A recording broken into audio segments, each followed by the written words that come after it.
Seorang pengemudi taksi online ini menjadi korban begal yang dilakukan penumpangnya di kawasan Gunung Anyar, Surabaya, Jawa Timur.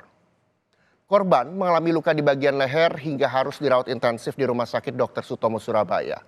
Pelaku diketahui seorang perempuan berusia 23 tahun. Kejadian Grab dibegal. Warga di kawasan perumahan Gunung Anyar Mas, Surabaya, Jawa Timur menemukan seorang pria yang tiba-tiba berteriak meminta tolong sambil tergeletak di pinggir jalan dengan luka di bagian lehernya. Pria tersebut ternyata merupakan sopir taksi online yang menjadi korban pembegalan oleh penumpangnya. Sedangkan pelaku begal kabur membawa mobil korban. Namun karena panik dan tidak tahu jalan, pelaku menabrak mobil warga hingga mobil terhenti karena rusak parah. Pelaku diketahui merupakan perempuan berusia 23 tahun, berhasil ditangkap warga dan diserahkan ke Polsek Gunung Anyar, Surabaya. Dari hasil pemeriksaan sementara, kejadian ini berawal dari pelaku memesan taksi online menggunakan akun milik orang lain. Saat mendapat taksi online yang dipesan, di tengah jalan tiba-tiba pelaku menganiaya korban dengan tali tas.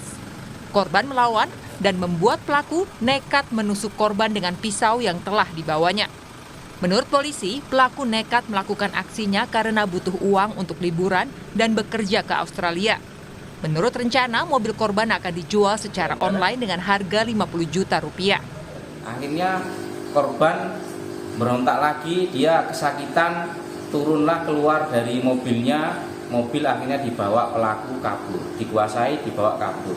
Karena dia tidak tahu jalan, dia bukannya keluar ke jalan raya, dia malah masuk ke daerah perumahan Royal Park, kemudian di Jalan Raya Modern Gunung Anyar Mas.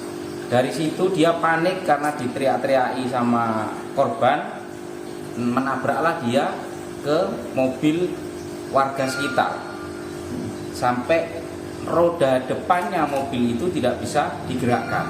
Motif sementara pelaku ini ingin menguasai mobilnya, dia akan menjual mobilnya melalui online seharga 50 juta. Dia butuh uang untuk pergi ke luar negeri, ke Australia untuk liburan sekaligus bekerja di sana. Kini pelaku telah diamankan di Mapolsek Gunung Anyar, Surabaya untuk pemeriksaan lebih lanjut. Sementara itu, korban begal masih dirawat intensif di Rumah Sakit Dr. Sutomo, Surabaya.